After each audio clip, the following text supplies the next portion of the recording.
जादुई पिचकारी। वंश और अर्जुन दोनों दोस्त थे। वंश बहुत शरारती बच्चा था, पर अर्जुन बहुत समझदार था। वंश को अपने से ज्यादा दूसरों की चीजें छेड़ने में बहुत मजा आता था। वंश, तुमने अपनी चॉकलेट खा ली थी, फिर मेरे में से भी ले रहे हो। चॉकलेट बहुत टेस्टी है इसीलिए। क्या हो गया? तू मेरा दोस्त है, मुझे अपनी चॉकलेट नहीं खिला सकता? बस ऐसे ही दोस्त दोस्त कहकर तू मेरी सारी चीजें ले लेता है। ये ले पकड़। अर्जुन, तुझे पता है कल मैं अपने पापा के साथ बाजार जाने वाला हूँ। बाजार में होली की पिचकारी आ गई हैं। मैं अपने लिए बड़ी वाली पिचकारी लाने वाला हूँ। अच्छा, तो फिर मैं भी पापा के साथ जाकर पिचकारी खरीद लाऊंगा। होली का त्योहार आने वाला था। बाजार सज गए थे। तरह तरह की रंगीन पिचकारियां दुकानों पर टंगी हुई थीं। सुंदर सुंदर रंग और गुलाल भी दुकानों पर रखे हुए थे। मिठाई की दुकान पर गुजिया, मठरी और तरह तरह की मिठाइयां भी बिक रही थीं। हर तरफ होली के त्योहार की रौनक थी। वंश अपने पापा के साथ बाजार गया। उसने वहां से बहुत बड़ी वाली पिचकारी खरीदी। इतनी बड़ी पिचकारी से होली खेलूंगा, फिर तो मजा ही आ जाएगा। अब देखता हूँ अर्जुन कौन सी पिचकारी ला रहा है। मैंने तो बड़ी पिचकारी खरीद ली। थैंक यू पापा, मुझे इतनी बड़ी पिचकारी खरीद कर देने के लिए। वंश बेटा, पिचकारी को ध्यान से रखना। मुझे पता है तुम अपनी चीजों का ध्यान नहीं रखते हो। अभी होली आने में 1 हफ्ता बाकी है। तब तक ऐसा ना हो कि तुम इस पिचकारी को तोड़ दो। अब मैं तुम्हें दोबारा पिचकारी खरीद कर नहीं दूंगा। वंश के पापा जानते थे कि वंश अपनी चीज संभाल कर नहीं रखता है, और ऐसा ही हुआ। वंश ने अपनी पिचकारी भी संभाल कर नहीं रखी। होली से एक दिन पहले, छोटी होली के दिन, वंश और अर्जुन अपनी अपनी पिचकारी से पार्क में खेल रहे थे। वंश ने खेल खेल में अपनी पिचकारी तोड़ दी। अरे, मेरी पिचकारी तो टूट गई। अब मैं क्या करूंगा? पापा मुझे दूसरी पिचकारी नहीं लेके देंगे। तभी वंश की नजर अर्जुन की पिचकारी पर जाती है, जो बिल्कुल नई थी। अर्जुन, मुझे 2 मिनट अपनी पिचकारी दिखा दे। मेरी पिचकारी टूट गई है। शाम को मैं नई ले आऊंगा।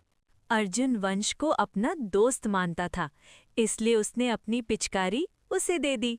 हाँ, ये लो, थोड़ी देर तुम खेल लो। अर्जुन वंश को अपनी पिचकारी दे देता है। पापा मुझे नई पिचकारी नहीं लेकर देंगे, और मुझे पता है होली के दिन अर्जुन अपनी नई पिचकारी से खेलेगा और मुझे चिढ़ाएगा। एक काम करता हूँ, इसकी पिचकारी भी तोड़ देता हूँ, फिर ये भी पिचकारी से नहीं खेल पाएगा। और फिर वंश ने खेलते खेलते जानबूझकर अर्जुन की पिचकारी तोड़ दी। वंश, तुमने ये क्या किया? तुमने मेरी पिचकारी क्यों तोड़ दी? मैंने तुम्हें अपने पिचकारी खेलने के लिए दी थी। तुम अच्छे दोस्त नहीं हो। जब मेरी पिचकारी टूट गई तो मैं तुम्हारी पिचकारी को भी तोड़ूंगा ना, वरना तुम होली वाले दिन नई पिचकारी से खेलते। पापा मुझे नई नहीं दिलवाने वाले थे। अब मैं जा रहा हूँ। अब मेरी तरह तुम भी पिचकारी के बिना ही होली खेलना। बाय। शरारती वंश हंसता हुआ वहां से चला गया। अर्जुन रोने लगा।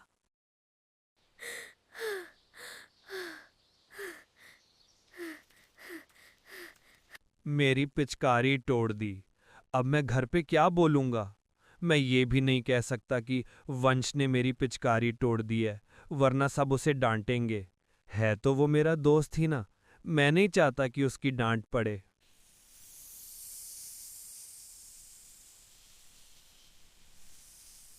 तभी आसमान के रास्ते से एक परी दीदी जा रही थीं। उन्होंने अर्जुन को रोते हुए देखा तो उसके पास आईं और बोली, क्या हुआ बेटा, तुम रो क्यों रहे हो? और तुम्हारा क्या नाम है? मेरा नाम अर्जुन है। आप कौन हो? मेरा नाम कामना परी है। मैं सब बच्चों की विश पूरी करती हूँ। मुझे बताओ, तुम क्यों रो रहे हो?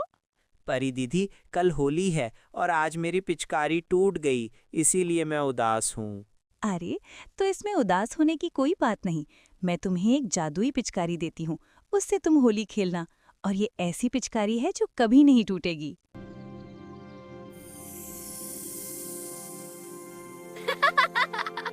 ये लो अर्जुन, जादुई पिचकारी, और इससे होली खेलो। अब तो तुम खुश हो ना? ये तो बहुत सुंदर पिचकारी है परी दीदी। हाँ, मैं बहुत खुश हूँ। थैंक यू परी दीदी, आप बहुत अच्छे हो। अर्जुन को खुश देखकर परी दीदी भी बहुत खुश हुई।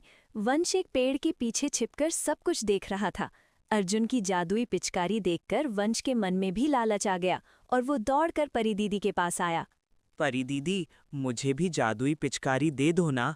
आपने अर्जुन को भी जादुई पिचकारी दी है, मेरी भी पिचकारी टूट गई, इसलिए मेरे पास भी अब होली खेलने के लिए कोई पिचकारी नहीं है।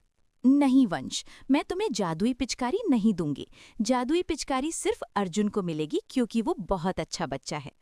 मैं जानती हूँ अर्जुन की पिचकारी तुमने तोड़ी है, तुमने जानबूझकर गलती की थी।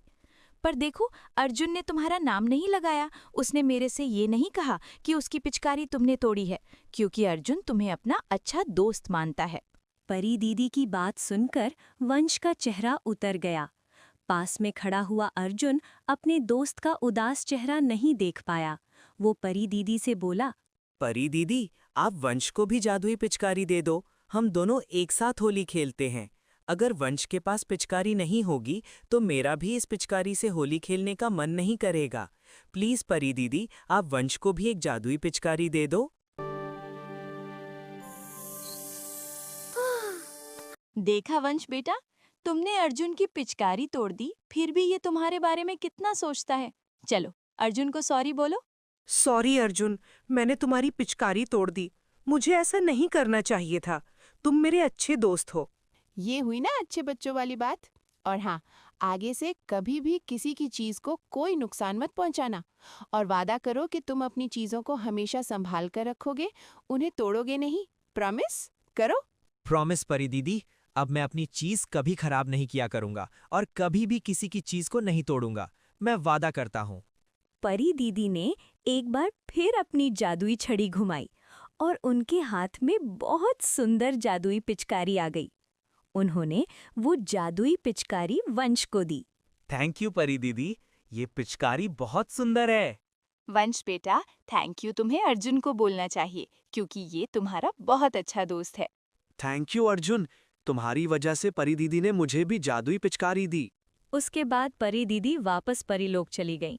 वंश और अर्जुन फिर से अच्छे दोस्त बन गए और दोनों ने मिलकर जादुई पिचकारी से खूब होली खेली।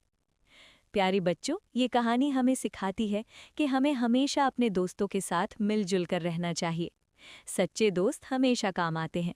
अब आप सब भी अपने दोस्तों के साथ मिलजुल कर होली खेलो और खूब धूमधाम से होली का त्योहार मनाओ। बाय बाय प्यारे बच्चों।